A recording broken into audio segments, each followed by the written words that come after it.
Hey guys, we are back with another Hell's Kitchen video, this time doing a chef ranking for season 9. And this is obviously an expanded cast, and it's kind of a turning point in Hell's Kitchen where it definitely felt like the show was going in a different direction. And obviously, this is a better cast overall from a chef perspective compared to season 8, which should make this video a bit more straightforward than the last one, but we'll get that soon enough. But there are 18 players to talk about, and let's waste some more time. Let's get into the actual video. So starting off at number 18, the chef I believe did the worst on the season is not technically the first boot, but the first person who was formally eliminated. And here we have Steven, and Steven's your pretty standard first boot, someone who has a bad signature dish and really struggles his way during a lot of the first service with him trying to work on 2 tables at once. You have him trying to take over on the fish station only for him to mess up the scallops, and I feel like he was pretty primed to be the first boot here, all things considered, though technically with one other person leaving before him, he is technically the second boot. But as it is, I feel like there's not really much to praise with him, which is why he's here at number 18. Now moving on to number 17, we have the person who technically left the game before Steven, but we do have Jason. And Jason is a weird case considering he was hospitalized, where he actually didn't do that poorly on his signature dish, where while it did look bad presentation wise, it actually tasted pretty good, and he ends up winning the challenge for his team, only for him to get sick during the prep. That causes him to have to lead the game here. So again, there's not really much gain to assess here, but with him having a better signature dish compared to Steven, and with him not seeming to be the obvious first boot compared to Steven, I feel like that was just enough to have him above him, even though he never actually attends a service, which is why he's here at number 17. Now moving on to number 16, and we're actually jumping forward a little bit in the boot order here, but not too much, but we do have Chino. And Chino is someone who does make it a bit further into the game, getting all the way to service 4, but despite that, he never really has a good moment within him, where right off the bat he has a bad signature dish, which is not great, and he follows it up with a pretty bad service 1, where he struggles a lot in the fish station. He asks Ramsey at a point to repeat an order, and he ends up getting nominated by Ramsey for this bad service, though he's able to scrape through that. Service 2 is also pretty bad, where he struggles a lot on the starter station, messes up dish after dish, and he's nominated once again, though again is given another shot there. Service 3 should have been an easy service for him, with him being the assistant maitre d', though even then he ends up making some mistakes, like not asking the table for sides and being pretty slow to get orders in, which gets on Ramsey's nerves. And then we get to his boot round in service 4, where again he once again has a pretty bad service, making plenty of mistakes on the meat station, and eventually he is just cut due to being the worst chef left. So it is kind of a strange case where he does technically survive 2 nominations before his eventual boot, but despite that, he never really has a major highlight across the season. It was just kind of being kept around due to other people making themselves bigger targets compared to Chino, but despite that, I feel like Chino himself doesn't really do particularly well across the season, which is why he's here at number 16. Now moving on to number 15, and we're actually going to someone who is booted over Chino, but we do have Brendan. And it was definitely a debate between Brendan and Chino here, as Brendan makes a bigger mistake compared to Chino that leads to his boot, where in service 2, he ends up lying to Ramsey after using Old Bass and saying that he had thrown the old one out, only for him to get caught there, which eventually leads to his elimination due to Ramsey wanting to make an example out of him due to the fact that he had lied. And obviously that's not particularly great. Obviously lying to Ramsey is a pretty massive no-no on Hell's Kitchen, and was a consideration for him being below Chino, especially considering Chino survives the block over him. But the main reason I didn't is that I feel like his run before that was slightly better than Chino's, where he does have a good signature dish at the very beginning of the game, and while his service 1 wasn't good, I feel like it was less mistake riddled compared to Chino, and he actually does avoid the block there. So I feel like those things were just enough to have him above Chino in my eyes, even though Chino does survive the block over him, even though Brendan does technically make a bigger mistake that directly contributes to his boot compared to Chino. I feel like with Brendan showing slightly more impressive elements to his game compared to Chino, I feel like that was just enough to have him here at number 15. Now moving on to number 14, and we're finally at the first woman on the season, but we do have Amanda. And I feel like Amanda is pretty close with the likes of Brendan and Chino, where she does have a good signature dish to begin with, and she's pretty quiet for the first 2 services, not really making any major mistakes, only for her to be eliminated in service 3 after having a not great service on the fish station, though to be fair, it wasn't that bad, where she does make a couple of mistakes, though nothing too egregious, And it was in a spot to where the entire team wanted to target Carrie due to her being more of a pariah, only for Ramsey to eliminate Amanda instead due to her supposedly giving up, which is obviously not a great look and makes me feel like Ramsey didn't see too much potential in Amanda moving forward. Though at the same time, I feel like Carrie stood out more as an underperformer during those early services and very well could have been eliminated there. So it was definitely hard to assess Amanda because of that, where we don't really see her making any mistakes until her boot round, and it's kind of cut to keep the more interesting personality around. So I do feel like that kind of leaves Amanda a little bit higher here compared to the likes of Brandon and Chino, who I felt like performed worse during their early runs, but I still feel like I can't have Amanda too much higher than number 14. Now moving on to number 13, and we're going back to the men's side of things, but we do have Monteray. And Monteray has a very turbulent run across the season. Right off the bat, he does have a good signature dish, but follows it up with a pretty bad service one that results in him being nominated, though he scrapes through that. Service 2 is kind of whatever, where even though his entire team gets kicked out, he's also on table side, so he can't really make any major mistakes there. And while service 3 is fine, he falls back down in service 4, where he struggles a lot on the fish station, makes a bevy of mistakes there. He gets into arguments with Scott that results in him being nominated. Service 5 is more the same, where he struggles once again on the meat station, messing up Wellington after Wellington, and he gets kicked out of that service and is nominated once again. And then service 6 is more the same, where while he starts off on the starter station, he ends up jumping around to other stations, only to continue making mistakes on those other stations, which is not a great look. His team gets kicked out once again, and he is finally eliminated due to him being the weakest link left. So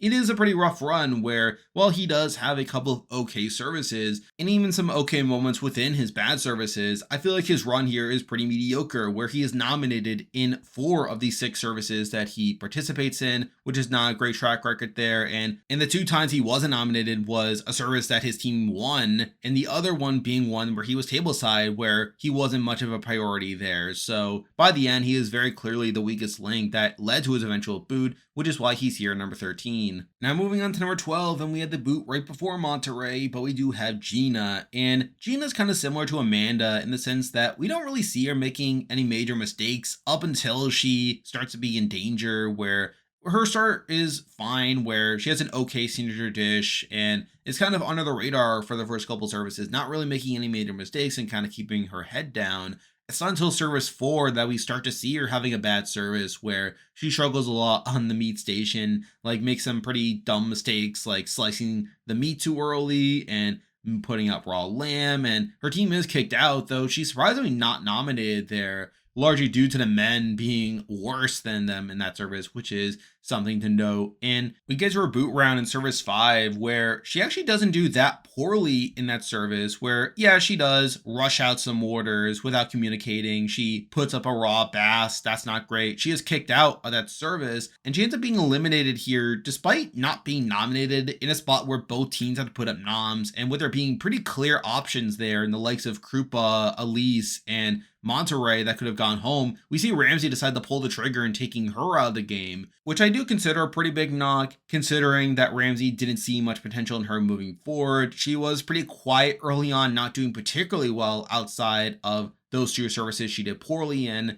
And the fact that Ramsey went out of his way to take her out of the game, despite her service not being the worst in the world, further speaks to how Ramsey didn't look that highly on her. So it is a pretty big knock at the end of the day that she is taken out relatively early in a spot that her elimination wasn't necessarily warranted here. So I'm not saying Gina's a great chef at the end of the day, but I feel like compared to Monteray, I feel like she was a bit more consistent early on, and I feel like she was able to avoid nomination until a bit later in the game, which is why she's here at number 12. Now moving on to number 11, and we have someone who I already alluded to several times in this video, but that is Carrie. And Carrie is someone who is definitely a notable figure during the first half of the season, someone who was pretty disliked by a decent amount of the red team, and was also someone that didn't really perform well throughout the season. We're right at the bat, she has a bad signature dish, and then moving forward, she does pretty mediocrely across a lot of services, where her service 1, she makes several mistakes, and Elise ends up jumping into the fish station with her. Service 2, she's on table side, but even then is kind of slow with getting out orders. That's not a great look. Service 3 is also pretty bad, where she ends up telling Jennifer the wrong order. She also screws up a lamb, and is eventually nominated by Ramsey in a spot where most of the team wants her gone, but is somehow given another chance there. Service 4, she's nominated again. Episode 5, you have her team not choosing her dish for the challenge, even though it's clearly better than Elizabeth's. Now, she does have a bit of a resurgence in services 6 and 7, where she only makes one mistake across both of them, but she kind of goes back downhill in service 8, where she is seen as the weakest link and has a hard time in the pizza station. Service 9, she also has a pretty bad service, gets kicked out of the kitchen, and you have her arguing with Ramsey. That's not a great look, and she is nominated once again, though is given one more chance. And in service 10, she is finally taken out due to her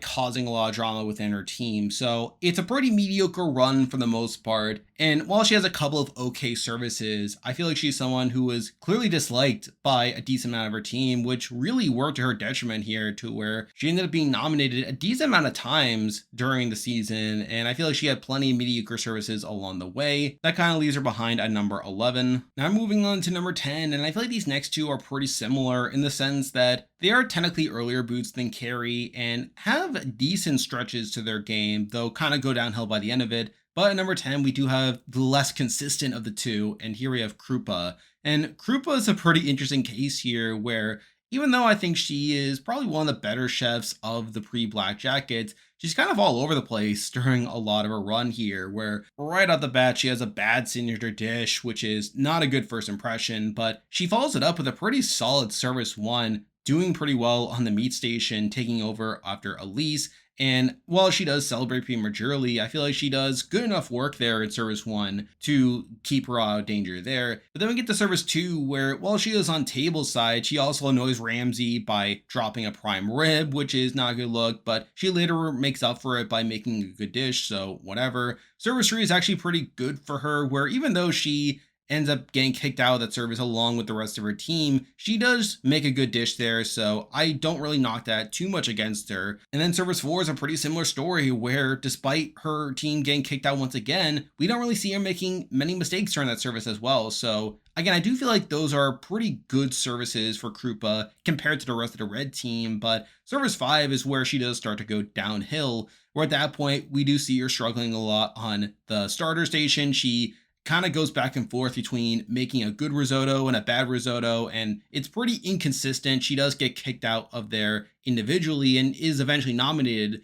but gets another shot there. And while she does recover okay in service 6, she does have another bad service in service 7, which does eventually result in her boot after she just makes a bevy of mistakes there. So it is kind of an up and down game, where I feel like she does have more good services than bad services, though I think even within that, there's things to point out, like the fact that she got kicked out of the kitchen multiple times along with her team, the fact that she kind of got on Ramsey's nerves even when she was doing well, and through that, I don't think Ramsey really thought of her that highly. And through that, it's kind of hard for me to see how Ramsey would eventually give her the win, especially considering that she was a very inconsistent performer as well. So I don't think Kupa was set up super well to win the game by the end of it, but I feel like with her having higher highs than plenty of the chefs we already talked about, I decided to leave her here at number 10. Now moving on to number 9, and this chef is a somewhat similar story in my eyes, but we do have Jonathan. And Jonathan is kind of similar to Kupa in the sense that he does have good stretches within him, but also kind of bad stretches. We're pretty similar to Kupa. He leads a bad first impression with his signature dish, where he ends up using canned pineapple, though is able to later make up for it in service 1 with him doing pretty well on the meat station. Service 2 is kind of the same as well, where even though his team gets kicked out of that service, he doesn't really make any mistakes there, though at the same time he's unsuccessful in targeting Chino. And he's pretty quiet for the next couple services, where in service 3 he's on the pizza station, whatever. Service 4, he once again gets kicked out of that service, but more so due to his entire team doing poorly compared to anything he did in particular.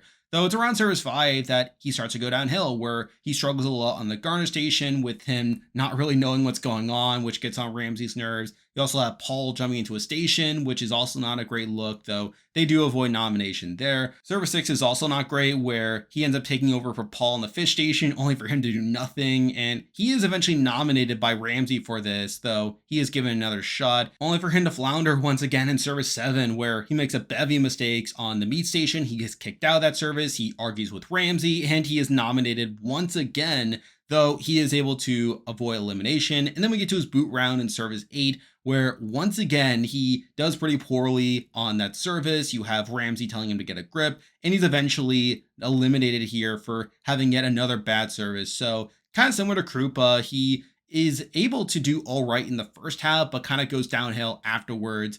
The main reason that I have Jonathan above Krupa, however, is one, he does technically outlast Krupa by a round. Then also, I feel like his performance during his good half is better than Krupa's was during her good half. So I feel like those things were enough to have him one spot higher at number 9. Now moving on to number 8, and we have another person who's kind of similar to the likes of Jonathan and Krupa, but made it quite a bit further than them. But we do have Natalie. And Natalie was also kind of a tough game to assess here, where I feel like she definitely has higher highs than either Jonathan or Krupa, but also has plenty of bad moments within that. Now, I think of these three, she has by far the best start, where she has a good signature dish and follows it up with a good enough service 1 that kind of leaves her out of danger there and is able to follow that up in service 2. She later switches over to the blue team, and while she doesn't do that great in service 3, where we do see her making a mistake, she's able to kind of correct that by the end of it. Service 4, she's viewed as the leader of the blue team, and we do see her trying to help out Chino there, only for Chino to really ignore her, and they do end up losing that service after the team gets kicked out, though is able to avoid elimination there. Now, she's able to remain pretty quiet during services 5 and 6, where in service 5, she's on table side, nothing too much to say there, and then service 6, she is on the starter station, though her entire team gets kicked out there, but she's able to remain pretty consistent there. Though I think service 7 is where we really see her struggle, where she ends up wasting a whole bunch of scallops in the fish station. She gets kicked out of that service. She's nominated, though she's given another chance.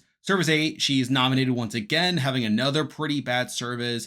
Though I think she is able to turn it around slightly in service 9, really being able to step up and do pretty well, only for her to go back downhill in service 10, making tons of mistakes on the meat station. And then she has another bad service in service 11, where you have customers sending back a lot of her dishes, and she kind of just gives up at that point, where she basically allows her team to put her up, and she is eventually taken out there, despite her team wanting Elise gone more than her. But I really think Natalie kind of fits into this tier of people who definitely have decent stretches to their game, but also kind of goes downhill. And I feel like with her having more bumpy roads along the way, that kind of leaves her here at number 8. Now moving on to number 7, and I did debate between Natalie and this person, but I feel like this person did less wrong to be eliminated here. But we do have Jamie. And Jamie very much fits into these people that are eliminated, not so much because they made many mistakes, but to either keep around other personalities, or Ramsey just wanted an excuse to get rid of them. Where I feel like if we are looking at Jamie's game, I mean, while it's not great, I feel like it's also one where she doesn't make that many mistakes.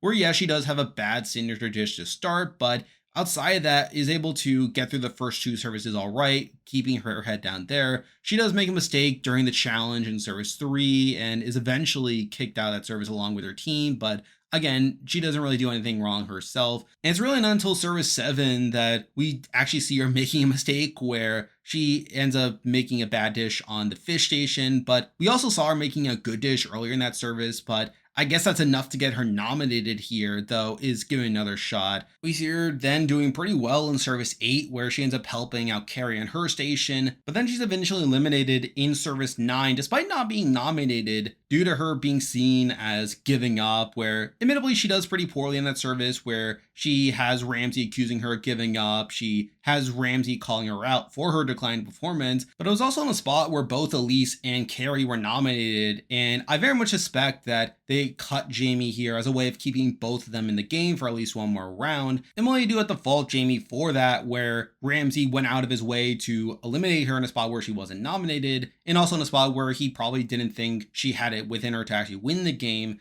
I still think if we are looking at a run before that, she doesn't really have that many bad services. And I feel like she kind of just gets sniped out of the game in order to keep a lot of the bigger characters around for one more round. And I feel like compared to the other people, she doesn't really have as many outwardly bad services, though at the same time doesn't really have as major of a highlight compared to the people we'll be talking about soon, which is why she's here at number 7. Now moving on to number 6, and we have the highest ranked pre-Black Jacket boot left to talk about, and here we have Elizabeth. And this may be a bit high, all things considered, but I feel like compared to the other pre-Black Jackets, I think Elizabeth was probably one of the more consistent chefs here, even though she makes one pretty massive mistake across the season here. Now, I do think she gets off to a pretty good start where she has a good signature dish to start. And while there are points where her team gets kicked out of services, she herself doesn't really make any mistakes for the first 5 services of the season. She's a pretty consistent performer there. But then we get to episode 6, where she ends up making a pretty massive mistake during the challenge, where she ends up telling her team to cook Asian food for the challenge when the committee had told her to cook Hawaiian food. And you also have them not telling her team that one of the committee members doesn't eat meat. And while I don't normally factor in challenge performances on my rankings here, this is definitely a bad moment for Elizabeth here. Definitely something that really stood out to Ramsey moving forward. Though I do think she recovers well enough in the actual service where she ends up doing pretty decently on the fish station, and her team actually wins that service despite them doing so poorly in the challenge earlier. So I do think she does turn it around a bit. And I do think she does pretty well in the next couple services. Again, not really making major mistakes, though also not really being a major highlight for Ramsey, where Ramsey does call her out after service 9 due to her not emerging as a leader. She then goes 0 for 4 on the blind taste test in episode 10. That's not a great look. And she ends up having a pretty bad service 11 where she ends up making mistakes on the fish station, and she gets really emotional during that service to the point where Ramsey has to tell her to calm down. But then she later gets kicked out of that service, though is actually not nominated here despite her bad service, which I do think is worth highlighting here. Though she later drops the ball in service 12 where she really costs her team with her poor leadership, and that's a big reason why she's eventually eliminated there, where she is nominated by Ramsey, and she gets a pretty terrible pitch over why she should stay, where she gets pretty emotional during that. And at that point, Ramsey does eventually cut her, so I actually think if we are looking at the individual services, Elizabeth is definitely one of the better chefs there, where she doesn't usually make that many mistakes across many of the services. And she's literally never nominated until her eventual boot. And even that was in a spot where Ramsey had nominated her himself. But at the same time, I feel like there are plenty of bad moments there. Like, again, the whole episode 6 situation, you have her doing pretty poorly in the blind taste test. And ultimately, the thing that does her in is her poor leadership, where even though she is a decent chef, I feel like it's a complete lack of leadership skills that really does her in by the end of it, and made it so that Ramsey eventually decided to cut her, despite her doing pretty consistent across a lot of the services. So I feel like those things were enough to where she's definitely the best of the pre-Black Jackets, but I feel like she has enough holes in her game that leave her behind at number 6. Now moving on to number 5, and from this point on, every single person left made it to the Black Jackets. It's just a matter of ordering them. But number 5, and it was actually pretty close between these next two, as I feel like these two have similar issues with their game, but at number 5, I did decide to go with Tommy. And Tommy is such a weird chef to assess here, where even though he does get all the way to the final 4, I feel like it's also in a spot where he also has plenty of bumpy roads along the way. Now, right off the bat, he does have a decent signature dish, which is good, but I feel like after that, he very rarely has a clean service, where it feels like across each service, he makes at least one mistake or has some bad element to it, where in service 1, he ends up making a bad dish on the fish station that Ramsey has him eat, which is pretty funny. Service 2, he gets kicked out after messing up a duck. Service 3, you have him messing up a dish on the garnish station. Service 4, he has a customer sending back a salad for having too much dressing on it, and his team gets kicked out of that service as well. Service 5, he struggles a lot with communication. He gets kicked out of that service, and he's nominated there, but is able to scrape through that. Service 6, you have his team getting kicked out once again, though he doesn't make any mistakes himself. Service 7, you have him getting blamed for the bad Wellingtons due to stuff that he did during prep, though he's able to avoid nomination there. Service 8, you have Will calling him the weakest leader on the blue team, and he later makes a mistake during that service. That's not a good look. Service 9, you have him making several mistakes on the fish station to the point where Ramsey has to jump into a station, which is pretty funny as well. Service 10, you have him getting nominated once again, despite him being the waiter, not even being in the kitchen, but I think that's also a bad look. Service 11, you have him making some mistakes on the garnish station, and you also have Elise trying to accuse him of sabotaging the red team by screwing up the Wellingtons. And then you have Service 12, the round before the Black Jackets, where he is pretty quiet as a leader and is kind of slow to get orders out, but is able to eke past Elizabeth there. And while he does alright at the Final 5 service, he ends up doing pretty poorly at both Final 4 services, where at the first Final 4 service, he gets kicked out of that and ends up arguing with Ramsey. That's not a good look. And then you have the second Final 4 service where he ends up not doing great at the pass, and he's eventually the first to be eliminated there pretty clearly the weakest link at that point. So it's kind of a weird game where, on one hand, he's able to do well enough to avoid being nominated for most of the season and is doing well enough to not get on Ramsey's nerves that much.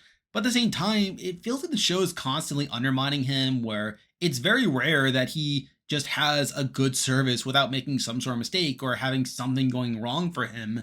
And it kind of makes you wonder how he's able to get through a lot of the game without having more heat on him, which is not a great look there. And I feel like by the time of the Final Four, he was clearly the weakest link there and was just pretty destined to be cut at that point. So I'm not saying Tommy played a particularly strong game, but compared to the other people, I feel like while his mistakes are pretty numerous, I feel like he very rarely makes a mistake on the magnitude of someone like Elizabeth. He doesn't give up the same way that Elizabeth does, and he's able to avoid the block enough during a lot of the season that kind of gets him to the Final Four. That kind of leaves him here at number 5. Now moving on to number 4, and we probably have the most infamous player from this season, but we do have Elise, the final boot of the season. And obviously Elise is pretty clearly the villain here and is someone who has a lot of heat on her for pretty much the entire season, being nominated 7 times for her eventual boot and pretty clearly being out in front for a lot of the season here. Though within that, I do think there's plenty to point out with her. Where right off the bat, she does have a decent signature dish. I feel like she leaves a good first impression on Ramsey, though she follows that up with a pretty questionable service one where she makes several mistakes there. You have her trying to jump into people's stations, which gets on Ramsey's nerves.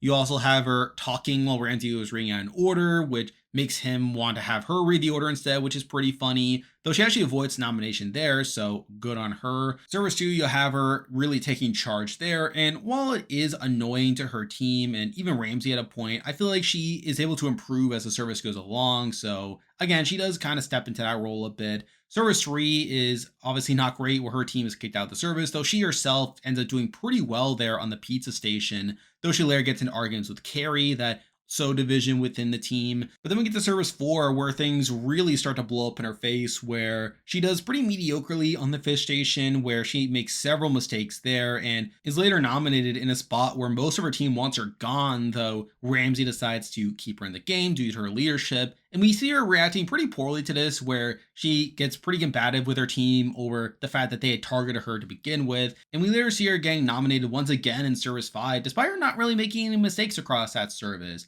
which I think speaks to how much her team hated her. Though I think she turns it up in Service 6, where she ends up taking the leadership role again, and she's really able to corral her team to an eventual win, which is all pretty good. And she's able to carry that over into Service 7, though I think she also makes some mistakes in that service as well with her cooking, and she was considered a potential nominee, though was able to avoid that. And she has a pretty solid Service 8, doing pretty well on the meat station, to the point where Ramsey compliments her for this solid service, though she does slide back down Service 9, making a bevy of mistakes on the starter station. She gets kicked out of the service, she really annoys Ramsey, and she's eventually nominated for this, so again is able to scrape on through. Service 10 is also not particularly great, where she does poorly on the fish station. You have Ramsey calling her out for not being a team player, though she is able to avoid nomination there regardless. Service 11 is also not great, where she's once again kicked out of that service after making some mistakes on the meat station, and she is nominated for the 4th time of the season, but is able to avoid elimination once again. And then Service 12 is also not great, where she gets really combative during a lot of that service, and it gets to the point where Ramsey nominates her, but is able to get her way to the Black Jackets. And I even think her Final 5 service is actually pretty solid, where she does pretty well in the meat station, though she obviously annoys Paul to the point where she is nominated for that service, despite her not making many mistakes, and is able to scrape through that round. And then we get to the Final 4 services, where she does pretty poorly at the first Final 4 service, making tons of mistakes on the fish station. She gets kicked out of that service. And then we get to the second Final 4 service, where while she does pretty well on the pass with her being a very effective leader, it was also in a spot to where Ramsey was kind of fed up with her, and it was in a spot where, considering how many people didn't like her across the season, that it would have made her a pretty unlikely winner by the end of it, considering that obviously that's not a quality that Ramsey is looking for in someone to run a restaurant. So I do feel like by the end of it, Elise could only get so far based on her attitude, based on the relationships that she managed with her team. And obviously with a lot of her services, like kind of being up and down from a cooking perspective. But I think something that really elevates her during a lot of the game is her leadership abilities, where she does have flashes of good gameplay from a leadership perspective that kind of causes Ramsey to want to take her deeper into the game because of that. Not to mention the fact that she was also a pretty big character that kind of got her out of some sticky situations. So again, that's also a bit of a knock. But I think if we are looking at Elise's game, while she is nominated a bevy of times across the season, it's also in a spot where I think she does well enough to justify her place in the game for a lot of it.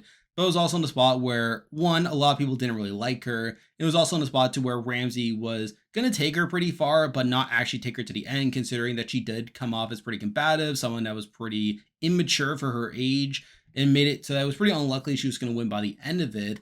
But I feel like there's enough there to justify her place on this list, even though she's technically lower in this ranking than her actual placement within the game, which is why she's here at number 4. Now moving on to number 3, and we have the earliest boot left on the board to talk about, but we do have Jennifer. And it's kind of funny how, considering Jennifer is only 5th place, that I think she performed more consistently throughout the season compared to Tommy or Elise, where early on she does have a good signature dish and follows it up with a pretty decent service 1. Now she does make a mistake during service 2, and she also has a not so great service 3 that results in her getting nominated by Ramsey, though is able to scrape through that. But I feel like afterwards she ends up doing pretty well at most services she attends. Now she is kicked out of service 4, but that was in a spot where her entire team was kicked out, not really due to anything she was doing. And she is also considered the weakest leader by Carrie during episode 8, but I feel like if we are looking at her individual services, she really doesn't make any major mistakes during that stretch and is able to be a relatively consistent chef there. Where I feel like the major highlight from her is service 11, where everyone else is kicked out of that service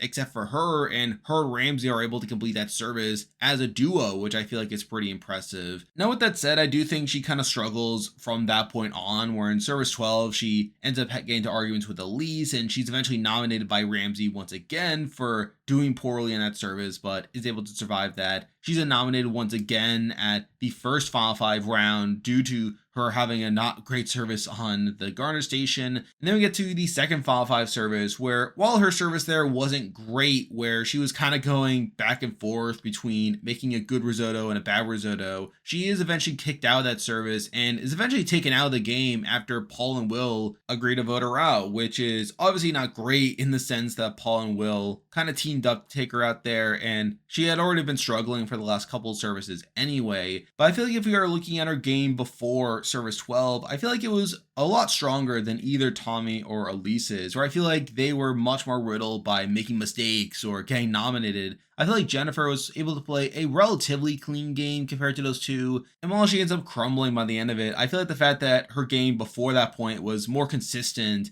is enough to have her here at number 3. Now moving on to number 2, and it's obviously now the final 2, and it's just a matter of ordering them, and I actually think it's a lot closer this time between what we saw from season 7 and season 8, where I feel like there's definitely a case to be made for either of these two being number 1.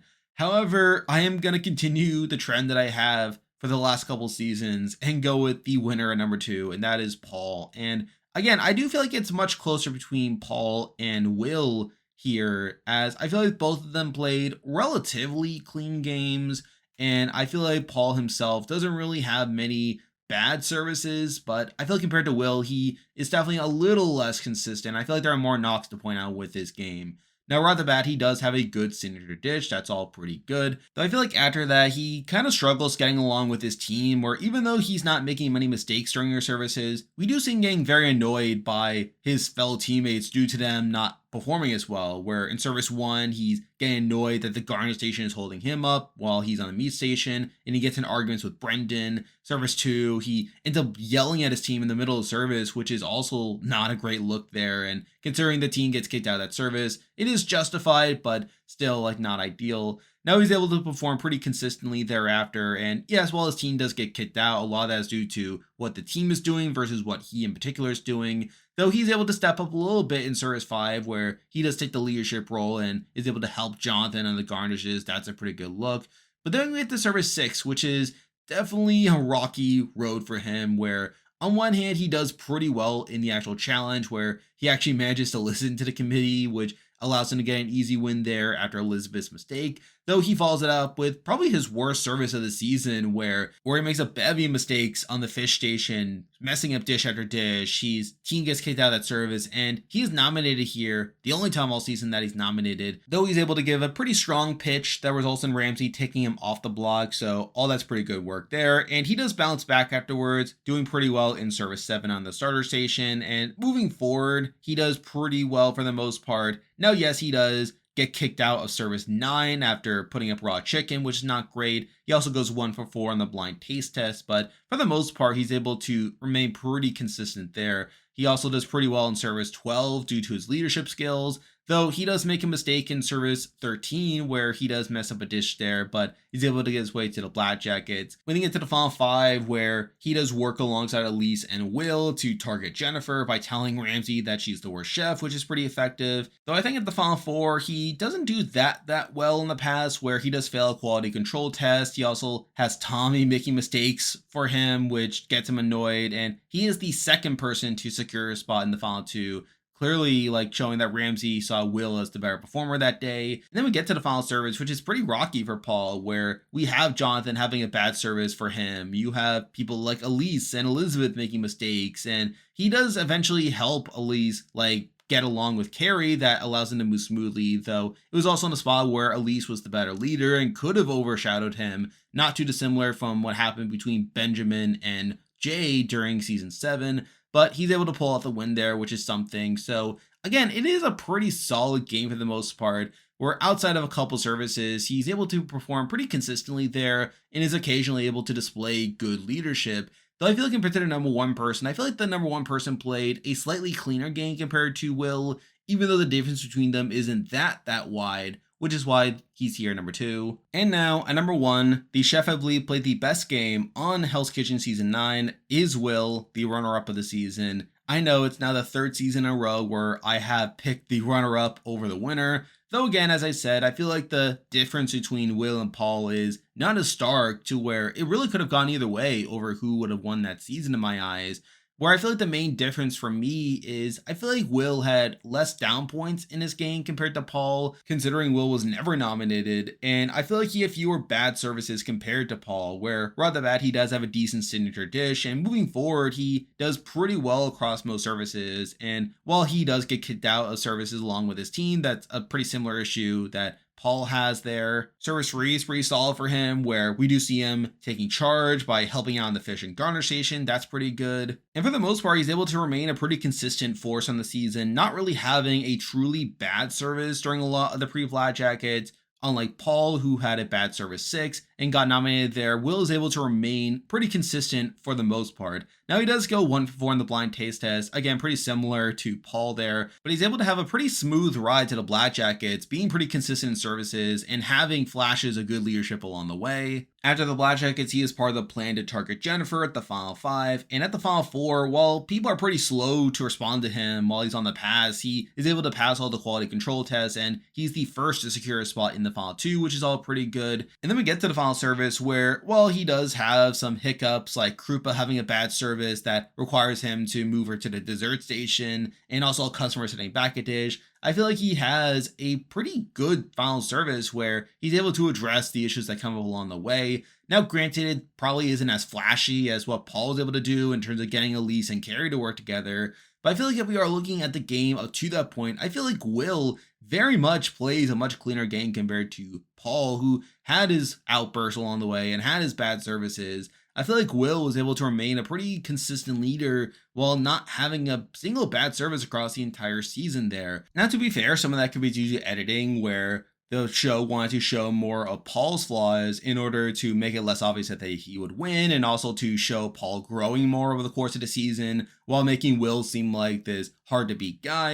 And it's also possible that Ramsey simply saw Paul as being more passionate and having gone through more adversity compared to Will, but I feel like if we are just looking at how the game played out based on the show that we saw, I do feel like Will's game is cleaner than Paul's. Now, at the end of the day, I feel like they're definitely more around the same level, considering we also saw more Paul's leadership skills along the way. That would obviously explain why Ramsey would see the potential in Paul to run a restaurant. But I feel like if we are just looking at my list based off the game that they played, I feel like Will played the cleaner game, which is why he's here number 1. And there we go, that'll do it for this week's video. If you like this content, be sure to like and subscribe, really helps out the channel. Now with Big Brother 26 coming out, that will become a major focus on the channel once that season starts. Also probably release some videos like relate to Hell's Kitchen Survivor along the way. But I feel like once Big Brother starts, that will take up a lot of focus on the channel, so be on the lookout for that. I'm on Patreon and have a YouTube membership, so if you want to consider supporting the channel, you can do so by clicking the link in the description, and you can also join the Discord server by also clicking the link in the description. There's a lot of stuff coming your way, but for now, that is the video. See ya.